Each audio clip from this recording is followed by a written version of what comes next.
The Journey of the Mind, An Introduction to Philosophy. Preface. Welcome to The Journey of the Mind, An Introduction to Philosophy. Over the centuries, philosophy has been the grand conversation of humanity, a conversation about truth, reality, and the best ways to live.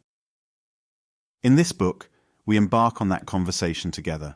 While it may be called a textbook, the aim here is to give you not only accurate historical, scientific, and philosophical information, but also to draw you into a narrative that feels alive, like stepping into a story. Philosophy is not a dry collection of facts. It is a vibrant exploration of what it means to be human. By the end of this introduction, you will have encountered the essential questions that shape our perspectives and learned how to grapple with them in your own life. The journey will take us across continents and centuries. We will stand in the Athenian marketplace with Socrates, walk the corridors of medieval universities, sit in cafes in Enlightenment Europe, and witness the dynamism of modern laboratories and lecture halls. We will encounter controversies, battles of logic and perspective, and see how they formed the tapestry of philosophical thought. Above all, we will discover that philosophy is an ongoing conversation, one that you, as a reader, are now invited to join. Chapter 1. The First Spark of Wonder. 1.1 The Mysterious Call of Philosophy. Philosophy often begins with a sense of wonder. Imagine yourself as a child, gazing up at the stars for the first time. The light from distant galaxies triggers something in you, an astonished curiosity. Why am I here? What is all of this? That initial amazement, or thaumazein as the ancient Greeks called it, is the root of all philosophical inquiry. It propels us to question everything we take for granted, from the nature of the universe to the nature of our own minds. Philosophy's earliest practitioners, at least in the Western tradition, were described by Aristotle as being driven by awe. In many cultures, religious or mythological systems answered these same fundamental questions. However, philosophers sought natural or rational explanations rather than relying solely on myth. This doesn't mean philosophers denied the power of myth or religious stories. Rather, they used reason as a tool to dig deeper and see whether purely logical or empirical methods could explain the nature of reality. 1.2 The difference between mythos and logos. The ancient Greek thinkers often made a distinction between mythos, mythic storytelling, and logos, rational discourse. Myths offered grand narratives involving gods, supernatural events, and cosmic origin stories.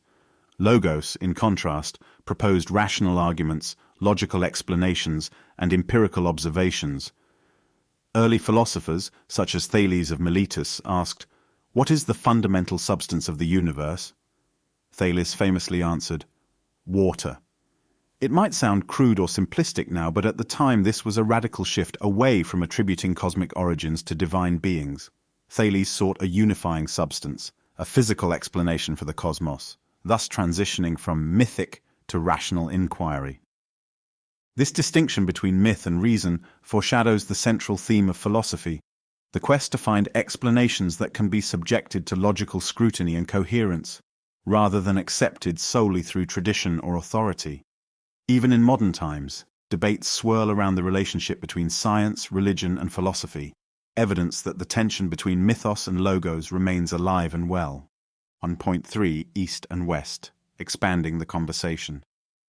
While Thales and his successors in ancient Ionia are often credited with launching Western philosophy, it is important to remember that philosophical thinking also flourished elsewhere. In ancient India, sages compiled the Upanishads, delving into metaphysical questions about the self, Atman, and the ultimate reality, Brahman. In China, Confucius and Laozi laid foundations for ethical and metaphysical systems.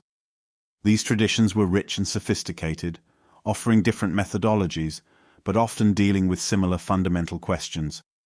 What is reality? How should we live? What is the nature of knowledge? By broadening our perspective beyond the West, we see that philosophical inquiry is a universal human activity. Across the globe, thinkers used observation, reason, and introspection to explore the big questions. Although this book focuses on a somewhat Western-oriented timeline, since much of the formal academic discipline of philosophy in modern universities stems from that tradition, we will incorporate insights from non-Western thinkers to remind us that the human quest for truth knows no borders. 1.4 The importance of questions over answers. One key feature of philosophy is that it prizes the art of asking questions more than it does arriving at definitive answers. Indeed, throughout history, many of the answers in philosophy are themselves disputed. But the method of questioning, of analyzing arguments, challenging assumptions and seeking clarity, remains a consistent hallmark of philosophical practice.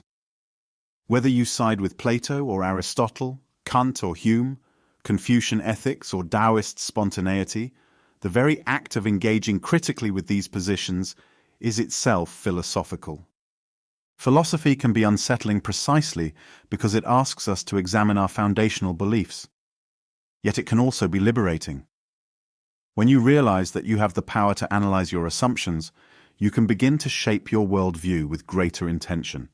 Far from being an idle pastime, philosophy can inform the way we interpret science, make moral decisions, and find meaning in life. 1.5 A roadmap of what lies ahead. This book will explore key eras and figures in the history of philosophy, ancient, medieval, modern, and contemporary, while also introducing you to major subfields: metaphysics, the study of reality; epistemology, the study of knowledge; ethics, the study of moral values; and logic, the study of correct reasoning. We will also take detours into philosophy of science, mind, and language, to see how these specialized fields push philosophical inquiry forward.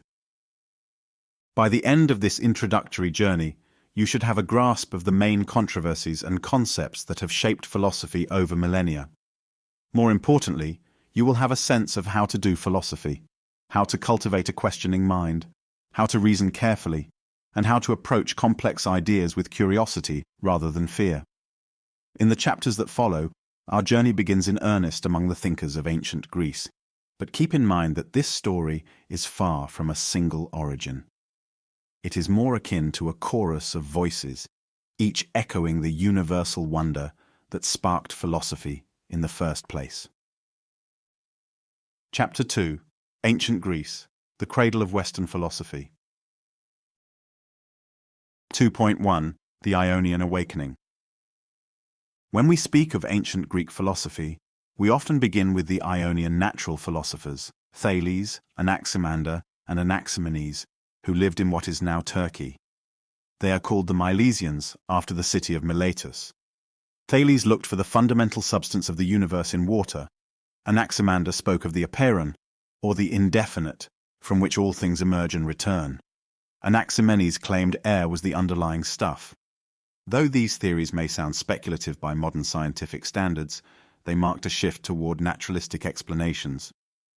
In parallel, Pythagoras, c. 570–495 BCE, set up a school that combined mathematics, mysticism, and philosophy. Pythagoreans believed that numbers were the ultimate reality, that the cosmos could be understood through mathematical harmony. While modern science often relies on mathematics, the Pythagorean approach was as much spiritual as intellectual. Still, these developments collectively signaled a cultural pivot. Reason and inquiry became powerful tools for understanding the world, not just pleasing the gods. 2.2 The enigmatic Heraclitus and Parmenides. Two pre-Socratic giants, Heraclitus and Parmenides, brought philosophical debate to new heights. Heraclitus taught that the only constant is change. He insisted that everything flows, panterai, comparing reality to a river in which one can never step twice. Fire, a constantly transforming element, was his symbol for the dynamic nature of existence. Parmenides, on the other hand, asserted that change is an illusion. Being, he argued, is one, unchanging, indivisible, and eternal. For him, trusting the senses was a mistake, because the senses suggest constant movement and flux. Reason alone, he believed, reveals the truth that reality is essentially unchanging. This set the stage for one of the greatest debates in Western thought. Is reality fundamentally stable or in flux? The echoes of this debate reverberate even in modern physics, as scientists grapple with concepts of space-time, quantum fields, and the nature of change. 2.3 The Sophists and the Rise of Rhetoric. By the 5th century BCE, a new class of intellectuals called the Sophists emerged. teaching rhetoric, the art of persuasive speaking, and practical skills for public life in Athens. They were paid teachers who claimed they could make the weaker argument defeat the stronger if one had the right rhetorical flair. Protagoras, one of the most famous sophists, is known for his statement, "Man is the measure of all things," indicating a form of relativism that challenged traditional notions of absolute truth or morality. The sophists were controversial because they often placed success in argumentation above the pursuit of truth for its own sake. They thrived in democratic Athens, where persuasive speech could elevate one's political career. However, the idea that truth could be shaped by rhetorical skill worried many Athenian thinkers who feared that civic virtue and objective standards might erode under such a worldview. 2.4 Socrates, the gadfly of Athens. Into this intellectual environment strode Socrates, 469–399 BCE. Socrates wrote nothing himself. So much of what we know about him comes from his student Plato. Socrates positioned himself against the sophists, claiming that genuine wisdom could not be bought or sold. He wandered the marketplaces, the agora of Athens, engaging citizens in dialogues, posing probing questions, and challenging their assumptions. His method, often called the Socratic method or elenchus, involved asking a series of questions that led the interlocutor to recognize contradictions in their beliefs. The goal was not to embarrass, but to pursue truth and clarity. Yet Socrates was seen by some as a destabilizing force. In 399 BCE, he was tried and sentenced to death on charges of corrupting the youth and impiety. Rather than flee into exile, he accepted his fate, claiming that an unexamined life was not worth living. Socrates' moral courage and his dedication to dialectical questioning became a beacon for subsequent generations of philosophers. Even today, the Socratic method is a cornerstone in educational and philosophical practice. 2.5 Plato, the world of forms. Socrates' most famous student, Plato, c. 427–347 BCE, founded the Academy in Athens, an institution for the systematic pursuit of knowledge. Plato's philosophical writings, mostly in the form of dialogues, explore a wide range of topics: ethics, politics, metaphysics, epistemology. Central to his thought is the theory of forms, which proposes that the physical world is a shadow of a higher, unchanging realm of forms or ideas. For instance, we encounter many imperfect triangles in the physical world, but the form of triangle is perfect and unchanging. Plato argued that true knowledge is knowledge of these forms, accessible only to the rational mind, not the senses. Plato also had grand political visions, most notably expressed in his work The Republic, where he imagines a society ruled by philosopher kings, those who have apprehended the forms and can thus govern wisely. Critics have seen this as undemocratic, but Plato's defenders argue he was concerned above all with the moral and intellectual quality of leadership. 2.6 Aristotle. Systematizing knowledge. Aristotle, 384–322 BCE, a student of Plato, took a different path. He founded the Lyceum and was a polymath, studying everything from biology to literary criticism. While Plato emphasized a realm of transcendent forms, Aristotle was more inclined to study the concrete world. He posited that forms, or essences, reside within particular objects, not in a separate realm. His works on logic, known collectively as the Organon, laid the groundwork for logical theory that was dominant for over 2 millennia. Aristotle's metaphysics explores being qua being, what it means to be anything at all, while his Nicomachean ethics proposes that the good life is one of virtue, achieved through a mean between extremes. His politics examines the role of the state and how it should cultivate virtue among citizens. Aristotle's vast intellectual legacy influenced Islamic, Christian, and Jewish philosophers in the medieval period, and continues to be studied intensively today. 2.7 Epicureans, Stoics, and Skeptics. Following the towering figures of Plato and Aristotle, Hellenistic philosophers tackled questions of how to live well in a world fraught with uncertainty. Epicurus and his followers argued that pleasure, understood as the absence of pain, was the highest good. They recommended a simple life, free from the turmoil of politics, where friendship and modest pleasures reigned. The Stoics, founded by Zeno of Citium, held that virtue and reason were paramount. They taught that we should align our will with the divine logos governing the cosmos, remaining indifferent to external goods like wealth or social status. This practice was meant to cultivate inner tranquility and resilience in the face of fortune's fluctuations. Skeptics, such as Pyrrho, questioned whether we could ever attain certain knowledge, counseling suspension of judgment to achieve mental peace. 2.8. The enduring legacy of ancient Greek philosophy. Ancient Greek philosophy laid the foundations of Western thought, but its influence radiated far beyond the Mediterranean. Greek texts made their way to the Islamic world, where thinkers like Avicenna ibn Sina and Averroes ibn Rushd integrated them with Islamic theology, thus preserving and expanding upon Aristotelian and Platonic ideas.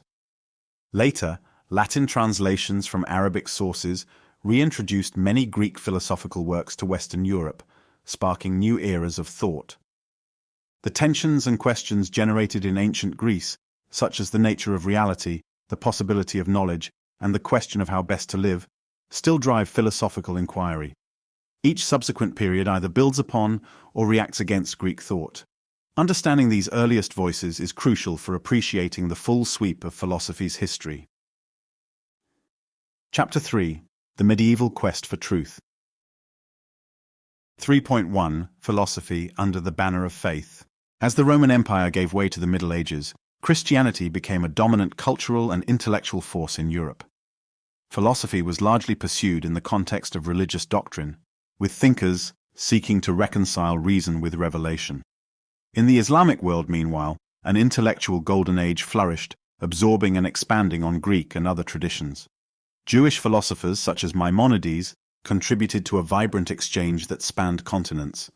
The overarching question in medieval philosophy was how human reason could be employed in service of faith.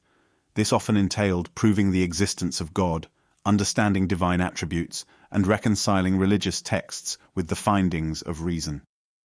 Far from a period of purely dogmatic thinking, the Middle Ages saw robust debates about metaphysics, logic, ethics, and more. 3.2. Augustine, the City of God and the Problem of Evil. One of the earliest and most influential Christian philosophers was Augustine of Hippo, 354–430 CE.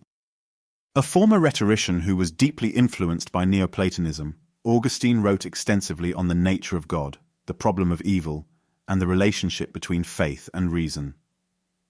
In Confessions, he explores his own spiritual journey, weaving philosophical reflection with personal narrative.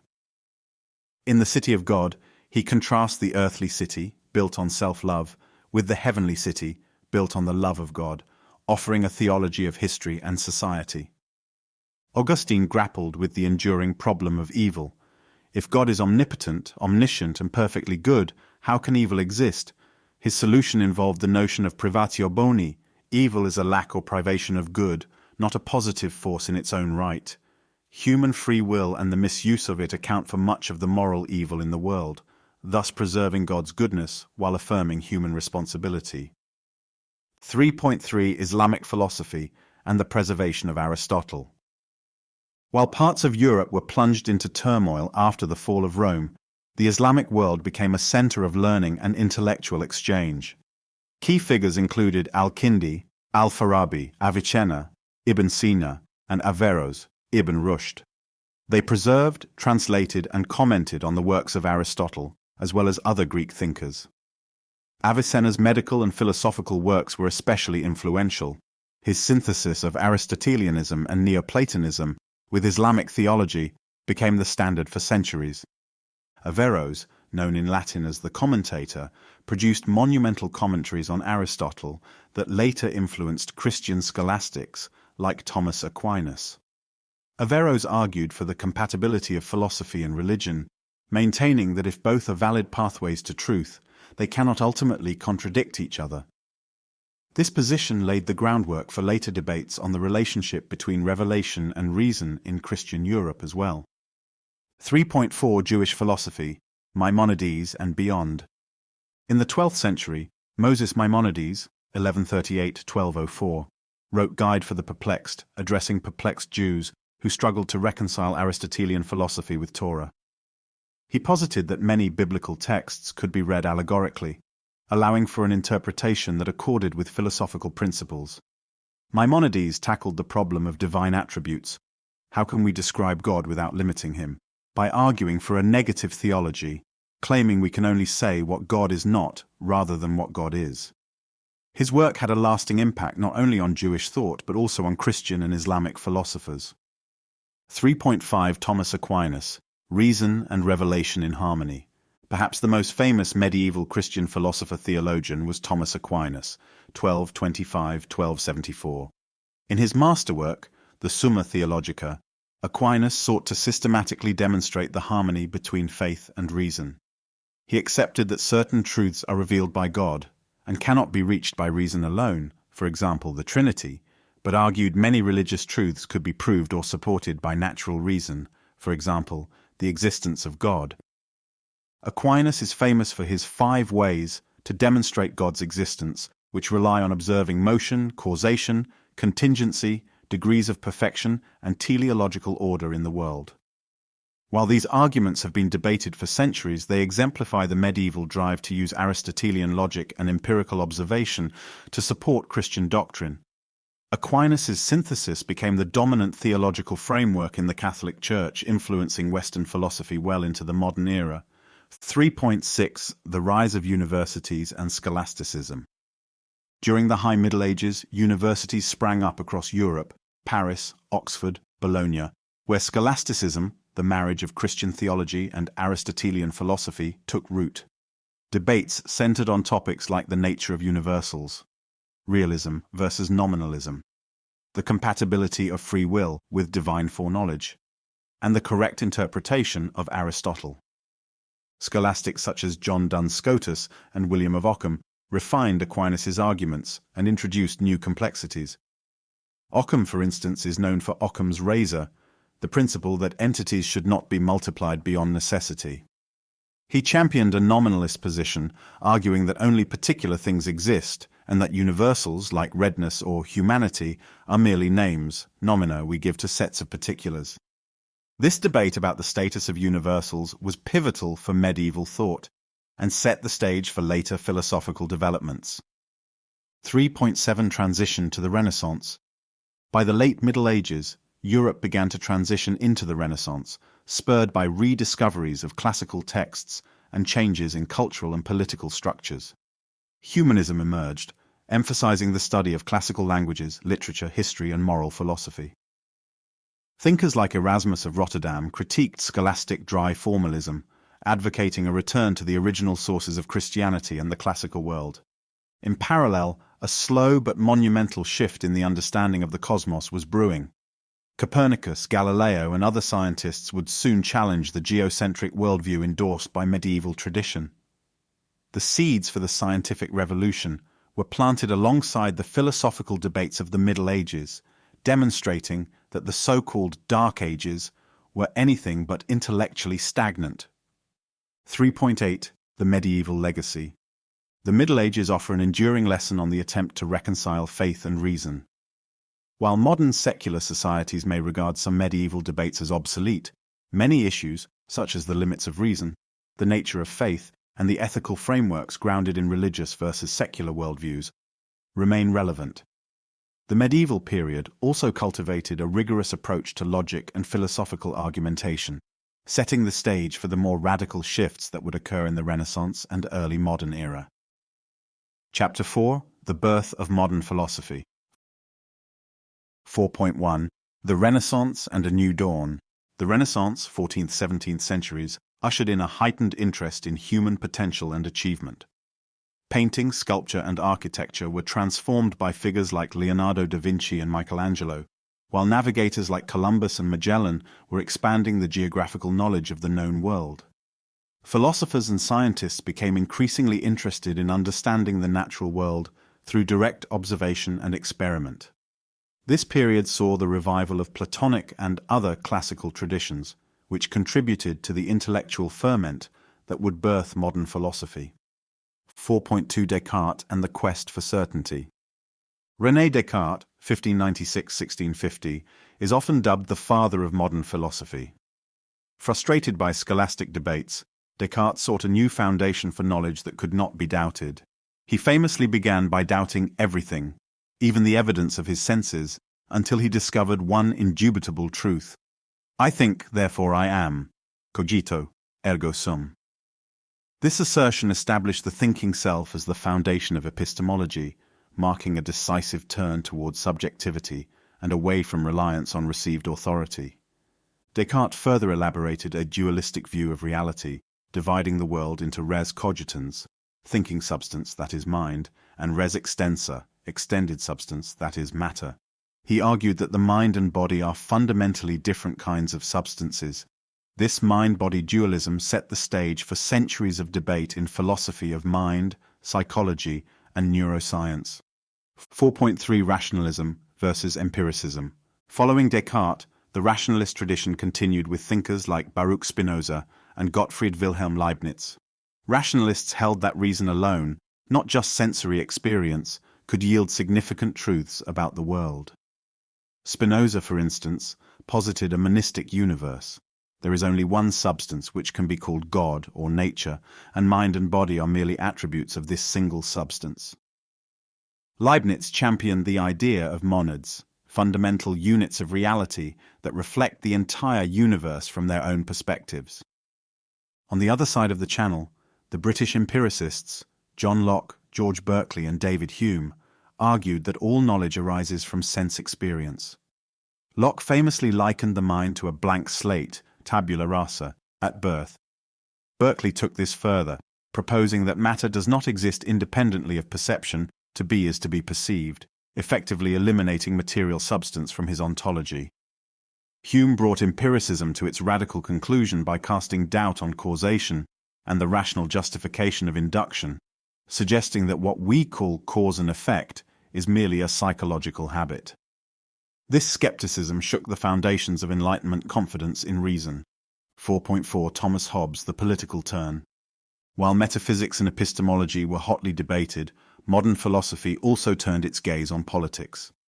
Thomas Hobbes, 1588–1679, writing during the English Civil War, depicted human beings as self-interested, power-seeking creatures in a state of nature.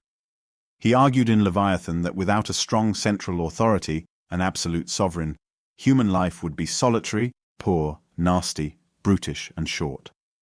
Hobbes's bleak view of human nature stood in contrast to later thinkers who envisioned humans as social or rational beings by nature. Yet his emphasis on social contract theory paved the way for modern political philosophy. 4.5 John Locke and Liberalism. John Locke, 1632–1704, not only contributed to empiricism in epistemology, but also to political theory. In two treatises of government, Locke argued that human beings have natural rights to life, liberty, and property. Governments, he claimed, exist to protect these rights and operate with the consent of the governed. If a government fails to uphold its end of the social contract, citizens have the right to revolt. These ideas profoundly influenced the American and French revolutions, shaping modern liberal democracy. 4.6 Immanuel Kant, Synthesizing Rationalism and Empiricism. By the late 18th century, Immanuel Kant, 1724–1804, sought a way to bridge the gulf between rationalism and empiricism. In his Critique of Pure Reason, Kant argued that while all our knowledge begins with experience, not all of it arises from experience. Our minds come equipped with certain a priori structures, such as space, time, and categories like causality, that shape how we perceive and organize sense data. Thus, objective knowledge of phenomena, the world as it appears to us, is possible. But the thing in itself, das Ding an sich, remains inaccessible. Kant's revolution in philosophy repositioned the debate on knowledge. Instead of thinking the mind conforms to objects, Kant proposed that objects conform to the mind's structures. He also laid out a moral philosophy grounded in the categorical imperative. Act only according to that maxim by which you can will that it should become a universal law, placing reason at the heart of ethics. Kant's work became a watershed moment that influenced virtually every subsequent movement in philosophy, from German idealism to contemporary analytic and continental schools. 4.7 The Enlightenment Vision.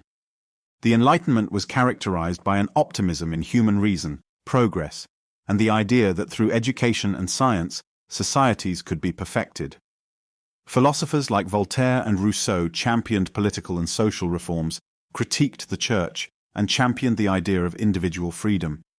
This era also saw the rise of secular humanism, which challenged traditional religious authorities. While many Enlightenment thinkers disagreed about the specifics, Rousseau believed in the innate goodness of man, whereas Hobbes had a far more pessimistic view, they shared a faith in reason's capacity to uncover truth and foster human flourishing. 4.8 Seeds of Modern Science and Beyond. During this period, great strides were made in science, mathematics, and astronomy, Galileo's telescopes, Newton's law of universal gravitation, and the development of calculus. These scientific revolutions, in turn, impacted philosophical discourse about nature, knowledge, and God.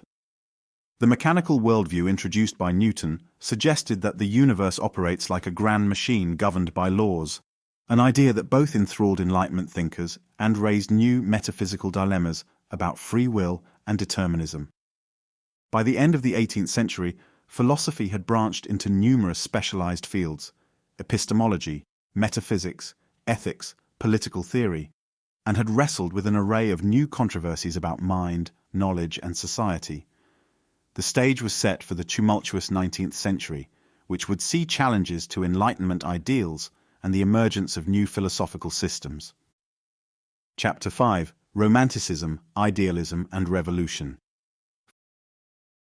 5.1 The Romantic Reaction. In the late 18th and early 19th centuries, a movement arose in art, literature, and philosophy known as Romanticism.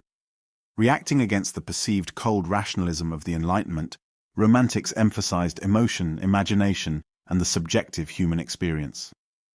Poets like William Wordsworth and Samuel Taylor Coleridge celebrated nature and individual feeling, while philosophers began to stress the limits of pure reason. This shift influenced figures like Friedrich Schlegel and Johann Gottfried Herder, who argued that culture, history, and language shape our understanding of the world in ways that cannot be reduced to purely rational analysis. Romantic thinkers celebrated the creative genius and the emotional depths of the human spirit, challenging the Enlightenment's emphasis on universal reason. 5.2 German Idealism, from Kant to Hegel. Kant's Copernican revolution in philosophy inspired a generation of German thinkers. Johann Gottlieb Fichte and Friedrich Schelling built upon Kant's insights, arguing that the mind, or the absolute, actively constitutes reality in a deeper sense than Kant had allowed. For them, freedom and self-consciousness were central, transcending the empirical limitations Kant had drawn. Georg Wilhelm Friedrich Hegel, 1770–1831, took idealism to its grandest scale. He envisioned reality as the unfolding of absolute spirit, or Geist, through a dialectical process: thesis, antithesis, and synthesis. History itself, for Hegel, was the arena where the absolute spirit comes to know itself, culminating in a state of freedom and self-awareness. While Hegel's writing can be notoriously dense, his influence on political theory, history, and theology has been immense. Thinkers either embraced his vision of history as a rational process or vehemently opposed it, but few remained unaffected. 5.3 Political Revolutions and Social Philosophy. The late 18th and early 19th centuries saw seismic political shifts, most notably the French Revolution, 1789, and the revolutions that swept Europe in 1848. Philosophers were deeply engaged with the ideas of liberty, equality, and fraternity, as well as the failures and excesses of revolutionary movements. Napoleon's rise and fall cast doubt on the Enlightenment promise of rational progress, prompting philosophers to question whether reason alone could guide societies to utopia. Jean-Jacques Rousseau had earlier pointed out that civilization and private property might corrupt natural goodness, thus opening debates on social inequality that continue today. Edmund Burke's Reflections on the Revolution in France offered a conservative critique of the radical changes wrought by revolution, stressing the importance of tradition and gradual reform. Meanwhile, Mary Wollstonecraft laid the foundation for modern feminist thought with a vindication of the rights of woman, arguing that reason and education should be accessible to all, regardless of gender. 5.4 Kierkegaard, and the leap of faith. During this tumultuous period, Søren Kierkegaard, 1813–1855, emerged in Denmark, often hailed as the father of existentialism. He critiqued Hegelian philosophy for neglecting the individual's subjective reality. For Kierkegaard, the most important truths are not those we can grasp through abstract reason, but those we must choose with passion and commitment. This includes religious faith, which he characterized as a leap beyond rational justification. Kierkegaard's focus on anxiety, despair, and the individual's relationship with God would profoundly influence later existentialists. 5.5 Schopenhauer and the Will. Arthur Schopenhauer, 1788–1860, offered a starkly pessimistic worldview, heavily influenced by Eastern philosophies, especially Buddhism and Hinduism. In The World as Will and Representation, Schopenhauer argued that the underlying essence of reality is a blind, ceaseless, and insatiable will, manifesting itself in all living beings. Human suffering, he believed, is rooted in our endless desires. Like Buddhism, he proposed a path of asceticism and aesthetic contemplation to mitigate the tyranny of the will. While Schopenhauer clashed with the optimism of many Enlightenment and idealist thinkers, his emphasis on will and irrationality foreshadowed developments in psychology, Freud, and the existentialist tradition. 5.6 Marx. Dialectical materialism. Karl Marx, 1818–1883, merged Hegelian dialectics with materialism, creating a theory of history and society centered on class struggle. In the Communist Manifesto, co-authored with Friedrich Engels, Marx argued that historical development is driven by conflicts over economic resources and the means of production. He believed capitalism contained the seeds of its own destruction, as the working class, proletariat, would inevitably revolt against the capitalist class, bourgeoisie. Marx's critique of capitalism had philosophical underpinnings. He saw alienation as central to the human condition under capitalism, with workers estranged from the products of their labor and from their own potential. Though Marx's predictions of imminent revolution in industrial societies have been subject to critique, his ideas shaped global politics in the 20th century and continue to influence debates on economics, social justice, and the nature of history. 5.7 The Seeds of Modern Science and Darwin's Challenge. The 19th century also saw advances in science that challenged traditional metaphysical and religious views. Charles Darwin's theory of evolution by natural selection, published in 1859, provided a naturalistic explanation for the diversity of life, upending the idea that species were fixed or divinely created in their present forms. Philosophers and theologians grappled with the implications. If humans evolved from lower life forms, what does this mean for human nature, morality, and the existence of a divine plan? Simultaneously, developments in geology and physics were revealing a universe far older and more complex than previously imagined. These scientific discoveries would shape philosophical debates about determinism, free will, teleology, and the role of God in a seemingly mechanistic or evolutionary universe. 5.8 Beyond Romanticism and Toward Modernity. By the mid to late 19th century, Romanticism's emphasis on subjective feeling and German idealism's sweeping metaphysics began to give way to more concrete social theories and scientific naturalism. Thinkers were questioning not just the structures of society and history, but the nature of the self, consciousness, and morality. The door was open for new philosophical movements in the 20th century: analytic philosophy, phenomenology, pragmatism, and existentialism. The stage was set for a century of unprecedented intellectual ferment, shaped by 2 world wars and revolutionary advances in science and technology. Chapter 6. The 20th Century, A Century of Revolutions. 6.1 Nietzsche, Beyond Good and Evil. Friedrich Nietzsche, 1844–1900, bridged the 19th and 20th centuries with a radical critique of morality, religion, and Western culture. Famous for proclaiming God is dead, Nietzsche argued that the traditional foundations of morality, rooted in Judeo-Christian values, had lost their credibility in the modern world. This death of God left a vacuum that could lead either to nihilism or to the possibility of creating new values. Nietzsche saw the will to power as the fundamental drive in all living beings, and he championed the ideal of the Übermensch, overman, a figure who creates new values beyond conventional morality. Nietzsche's style was aphoristic and poetic, and his ideas were sometimes co-opted by political ideologies, for example Nazism, in ways he likely would have abhorred. Nonetheless, his emphasis on power, critique of moral absolutes, and exploration of the human psyche prefigured many modern debates in psychology, Freud, Jung, and existentialism, Sartre, Camus. 6.2 The rise of analytic philosophy. In the early 20th century, a group of philosophers, primarily in the English-speaking world, sought to clarify philosophical problems using the tools of logic and language analysis. Figures like Bertrand Russell, G. E. Moore, and Ludwig Wittgenstein questioned the grand metaphysical systems and instead focused on how language structures our understanding of the world. Russell's work in logic laid the foundations for much of modern analytic philosophy, while Moore championed common-sense realism. Wittgenstein's Tractatus Logico-Philosophicus aimed to show the limits of language, whereof one cannot speak, thereof one must be silent.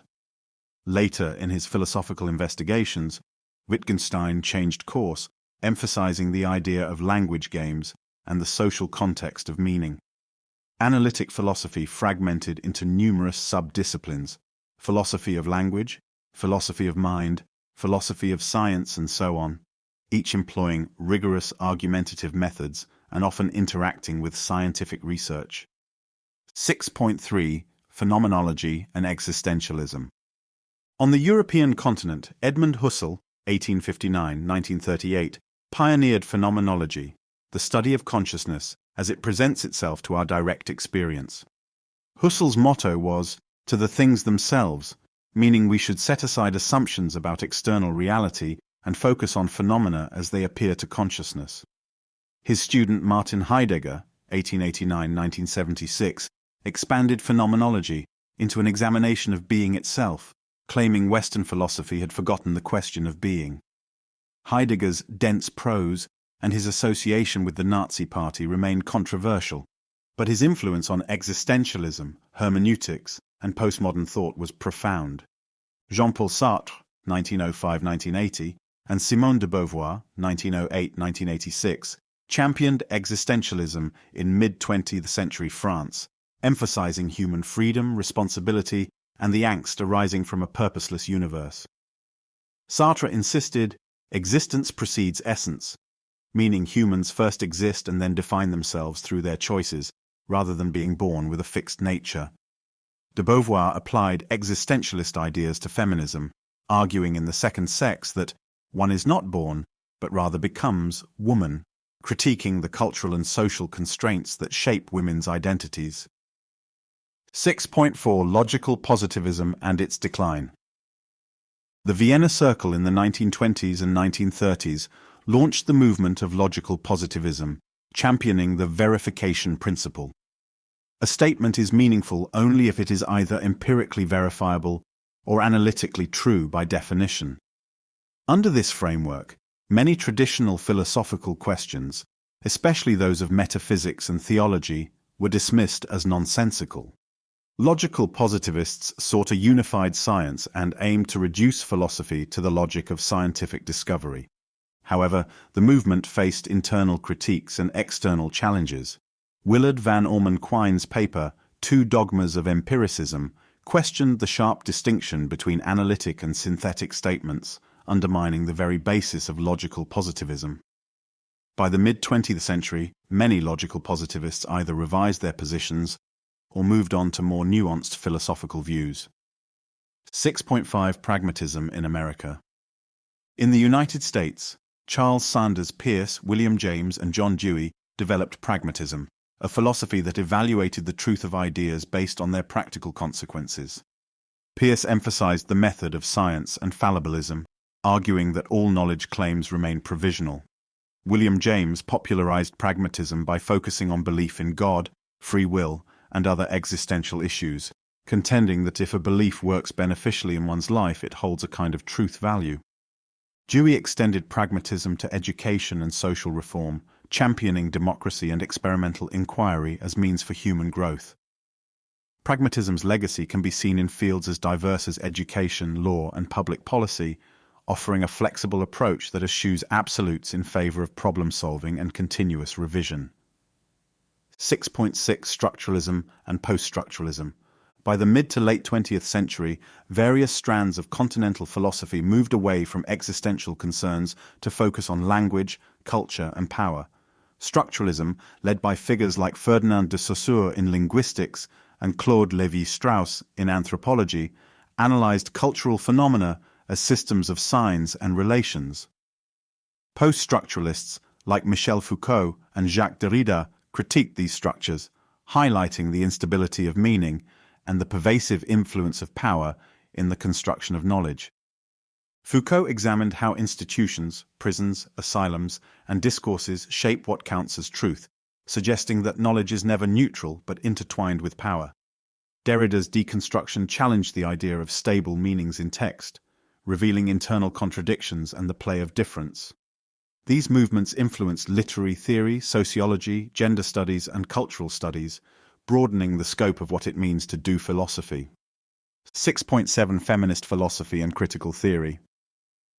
In the latter half of the 20th century, feminist philosophers like Luce Irigaray, Judith Butler, and Martha Nussbaum critiqued the male-dominated canon and introduced new perspectives on embodiment, gender, and ethics. Butler's gender trouble argued that gender is performative, questioning essentialist views of male and female identities.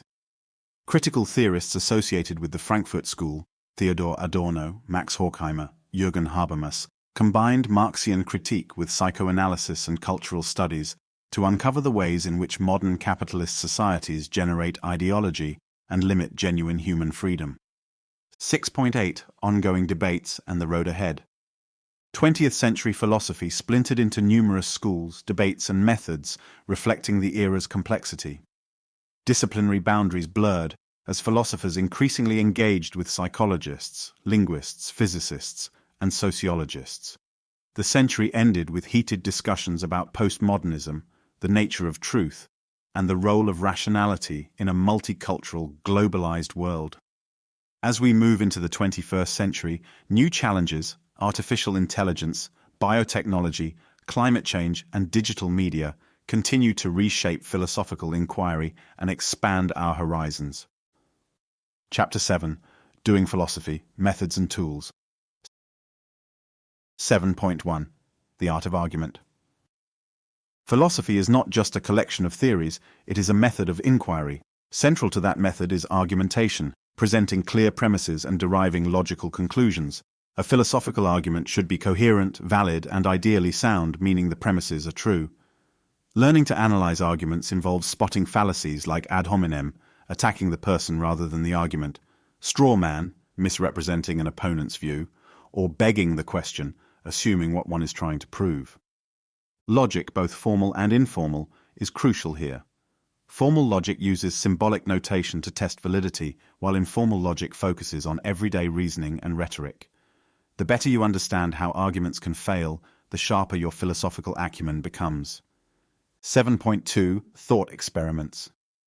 Philosophers often use thought experiments to probe intuitions about complex scenarios. For instance, John Searle's Chinese room challenges claims about artificial intelligence. The brain in a vat scenario tests our ideas about knowledge and reality. And the trolley problem illuminates ethical decision-making in life and death situations. These hypothetical cases isolate key variables, allowing us to examine our principles and see if they hold up under extreme or unusual conditions. 7.3 Conceptual analysis and definitions. Much of philosophical work involves carefully defining concepts and distinguishing subtle differences between them. Are pleasure and happiness synonymous? What exactly do we mean by consciousness or personhood? By clarifying terms, philosophers aim to reduce confusion and ensure that debates are substantive rather than merely verbal disagreements. This conceptual clarity is one reason philosophy has historically played a foundational role in the development of the sciences and other disciplines. 7.4 Engaging with history. Philosophy is deeply historical. Many contemporary debates have roots in arguments that go back centuries or millennia. Reading primary texts from Plato, Aquinas, Kant, or Nietzsche is a way to engage directly with the foundational arguments, to see how they were formulated and why. Secondary literature, commentaries, analyses, can guide us, but there is no substitute for grappling with the original texts. Philosophical progress often emerges from reinterpreting or challenging historical views, so the past is not simply a museum piece, but a living dialogue partner. 7.5 The role of intuition and experience. While philosophy values reason, it also makes use of intuition, gut-level reactions to scenarios and arguments. However, philosophers differ on how much weight to give such intuitions. Some argue that intuition is culturally biased or simply a byproduct of evolution. Others believe that certain intuitions, for example about logical consistency, fairness, are indispensable. Moreover, personal experience, especially in ethics and social philosophy, can reveal dimensions of inquiry that pure abstraction might miss. Balancing intuition and experience with rigorous argument is an ongoing challenge. 7.6 Interdisciplinary connections. Philosophy overlaps with many fields. Philosophy of science examines the methods and assumptions of scientific inquiry. Philosophy of mind grapples with consciousness, cognition, and artificial intelligence. Ethics intersects with law, medicine, politics, environmental studies, and more. Aesthetics explores art, beauty, and cultural expression. These intersections highlight how philosophical questions arise wherever reflective thought occurs. By engaging across disciplines, philosophers can both inform and be informed by empirical research, demonstrating that philosophy is not an ivory tower, but a continuous conversation with the rest of intellectual life. 7.7 The value of doubt and open-mindedness. Crucially, philosophy thrives on doubt. Questioning established truths, whether scientific, religious, or cultural, fosters an environment where ideas can be scrutinized, refined, or replaced. Being open-minded does not mean accepting every claim as equally valid. It means giving arguments a fair hearing and remaining willing to change one's mind in light of better reasoning or evidence. 7.8 Conclusion. Philosophy as a way of life. For many, philosophy is more than an academic discipline. It is a way of life. From Socrates to the Stoics to contemporary ethicists, philosophers have argued that reasoning about how to live is essential to living well. Whether one adopts a Stoic fortitude, an existentialist sense of responsibility, a pragmatist's adaptability, or a rationalist quest for universal truths, philosophy offers frameworks for self-examination and growth. It invites you to question, to reflect, and to engage actively with your world, transforming abstract theories into concrete personal insights. Chapter 8. Key controversies in philosophy. 8.1 Free will versus determinism. One of the most enduring controversies is whether humans possess free will or are determined by prior causes, whether those causes be physical laws, divine decrees, or psychological forces. Compatibilists argue that free will and determinism can coexist if we define freedom as acting according to one's desires without external coercion. Incompatibilists insist that if our choices are determined by physical laws, then genuine freedom is illusory. The debate also touches on moral responsibility. How can we be held accountable if everything is determined? 8.2 The mind-body problem. Descartes famously separated mind and matter, leaving subsequent philosophers with the challenge of explaining how the immaterial mind interacts with the physical body. Physicalists, or materialists, argue that mental states are nothing but brain states, whereas dualists maintain that the mind is a distinct kind of substance or property. Property dualists concede that mental states may arise from the brain, but have unique, irreducible properties. Meanwhile, functionalists focus on the functional role of mental states, comparing the mind to software running on the hardware of the brain. Neuroscience has added complexity to this debate by uncovering intricate neural correlates of consciousness, but a definitive solution remains elusive. 8.3 The existence of God. Medieval philosophers like Aquinas offered arguments for God's existence, the cosmological argument, the design argument, the ontological argument, but these have been challenged by philosophers from Hume to Russell. Today, debates continue between theists, atheists, and agnostics, with new developments like the fine-tuning argument, suggesting the universe's constants are just right for life, and counter-arguments involving the multiverse hypothesis. The problem of evil remains a significant challenge to theistic worldviews, while the nature of religious experience garners interest from both philosophers and neuroscientists. 8.4.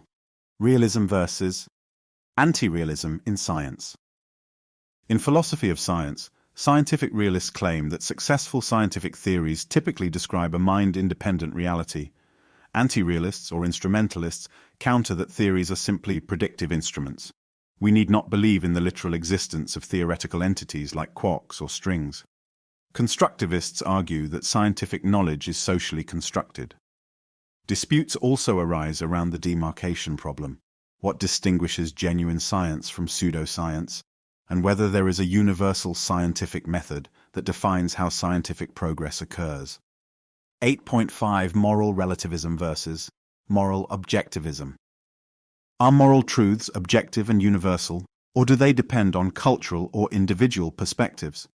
Moral relativists argue that what is right or wrong is contingent upon cultural norms or personal preferences. Moral objectivists claim there are universal moral principles grounded in reason, human nature, or divine law. Debates about human rights, social justice, and cross-cultural understanding often hinge on this question, especially in a globalized world. Some philosophers attempt a middle ground with moral constructivism, suggesting that moral truths are constructed through rational deliberation or social agreements, but can still have objective force. 8.6. The nature of consciousness. Philosophers and scientists alike remain perplexed by the hard problem of consciousness, how subjective experience arises from physical processes. Some propose that consciousness is an emergent property of complex information processing. Others argue for panpsychism, the idea that consciousness is a fundamental feature of all matter. Various theories in cognitive science attempt to explain consciousness through neural correlates, global workspace theory, or integrated information theory. Yet no consensus exists, and many view consciousness as the last frontier of natural science. 8.7. Political philosophy, liberalism, conservatism, socialism, and beyond.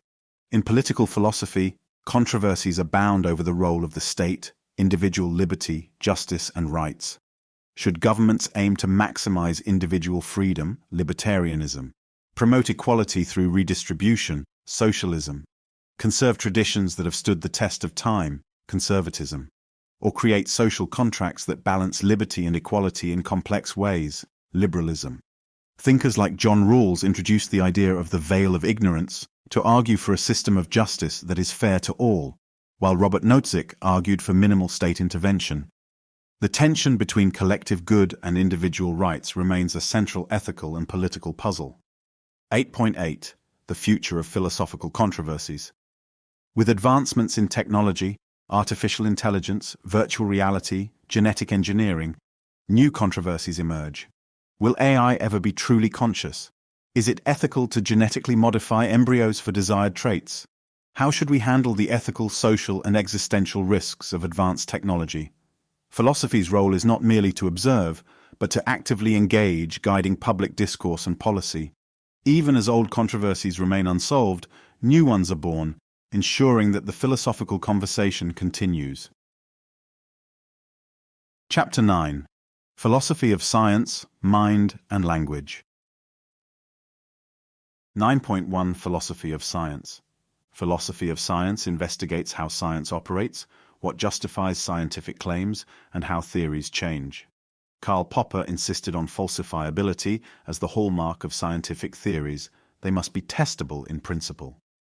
Thomas Kuhn's structure of scientific revolutions introduced the concept of paradigm shifts, arguing that science progresses not through linear accumulation, but through revolutions in which one paradigm replaces another. Paul Feyerabend went further, declaring, "Anything goes in scientific practice," rejecting the notion of a single, universal scientific method. Today, debates persist over scientific realism, scientific objectivity, and the social dimensions of scientific research. 9.2. Philosophy of Mind. Building on the mind-body problem, philosophers of mind delve into topics like mental representation, intentionality, and qualia, the raw fields of experience. The computational theory of mind suggests that cognition is essentially information processing, akin to a computer program. Connectionist models propose neural networks that process information in parallel. Debate rages over whether these mechanistic models can explain consciousness, or if consciousness is an irreducible phenomenon requiring new conceptual frameworks. The rise of neuroscience has brought empirical data into direct engagement with philosophical theories, yet the mystery of subjectivity remains. 9.3 Philosophy of language. Philosophers such as Gottlob Frege, Bertrand Russell, and Ludwig Wittgenstein pioneered the study of how language relates to meaning, thought, and reality. Frege introduced the distinction between sense and reference, explaining how different expressions can refer to the same object while having different senses. Russell's theory of descriptions addressed how language can meaningfully talk about non-existent entities. Wittgenstein's later work explored how meaning is rooted in linguistic communities and forms of life. J.L. Austin and John Searle developed speech-act theory, examining how utterances can perform actions, for example, promising, ordering, rather than merely describing states of affairs. Language is not just a passive medium, it shapes thought and social reality. Debates about linguistic relativity, does language structure thought, and the limits of linguistic expression continue to animate philosophy, linguistics, and cognitive science. Chapter 10. Ethics, Society, and the Meaning of Life. 10.1 Major Ethical Theories. Utilitarianism, Jeremy Bentham, John Stuart Mill, holds that the morally right action is the one that maximizes overall happiness or pleasure. Deontological ethics, Immanuel Kant, argues that certain duties or rules are intrinsically binding, regardless of outcomes. Virtue ethics, Aristotle, focuses on character and the virtues that enable a flourishing life, eudaimonia. Care ethics, Carol Gilligan, Nell Noddings, emphasizes relationships, empathy, and context-specific moral decisions. Each theory tackles moral questions differently. Utilitarianism weighs consequences. Deontology looks at principles. Virtue ethics attends to character development, and care ethics spotlights interpersonal relationships. In practice, these theories might converge or diverge on specific moral dilemmas, for example, euthanasia, capital punishment, environmental ethics, highlighting the complexity of ethical reasoning. 10.2. Applied ethics. Philosophers increasingly engage with practical, real-world problems. Bioethics deals with medical and biological issues like cloning, abortion, and end-of-life care. Environmental ethics examines humanity's moral obligations toward nature, biodiversity, and future generations. Business ethics questions corporate responsibility, fair trade, and consumer rights. Technology ethics addresses data privacy, automation, and artificial intelligence. Applied ethics showcases philosophy's relevance in decision-making that affects daily life, public policy, and global challenges. 10.3 Social and Political Philosophy. In addition to the theories sketched earlier, contemporary social and political thought wrestles with issues of multiculturalism, distributive justice, human rights, and global inequality. Feminist and post-colonial philosophers criticize traditional frameworks for ignoring marginalized voices. Deliberative Democrats propose that open, rational discourse can lead to legitimate collective decisions, while critics highlight power imbalances and systemic biases that undermine fair deliberation. These discussions shape how societies conceive of citizenship, civic virtue, and the roles of institutions. 10.4 The question of meaning. In an era where traditional religious frameworks may not hold the same authority they once did, many turn to philosophy for guidance on the meaning of life. Existentialists argue that meaning is something we must create or choose. Secular humanists suggest that meaning arises from human relationships, creativity, and moral engagement. Religious philosophers maintain that without a transcendent or divine anchor, talk of meaning may be incoherent. Psychological studies reveal that a sense of purpose correlates with well-being, but that does not settle the philosophical question of whether this purpose is objectively valid or merely subjectively satisfying. 10.5 The Good Life in a Modern World. As technology rapidly transforms work, communication, and even our bodies through biotechnology, debates about the good life continue. Should we embrace transhumanism, seeking to enhance human capacities? Or should we preserve natural limits, respecting a certain humility before biological constraints?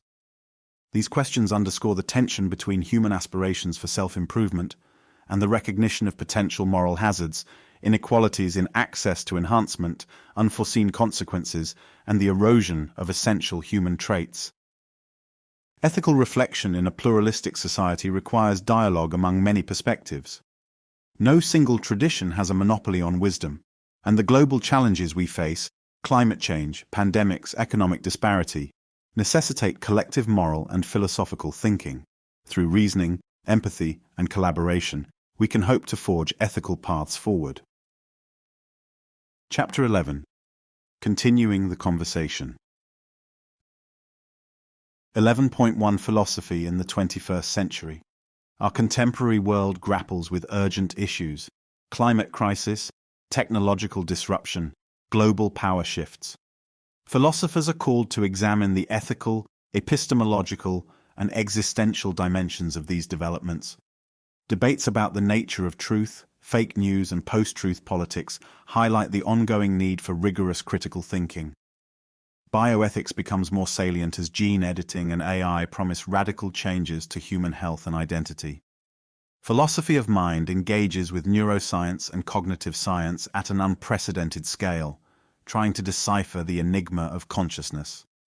Meanwhile, new voices, diverse in gender, race, cultural background, are reshaping the philosophical canon, critiquing its Eurocentric bias and expanding the range of topics and methodologies.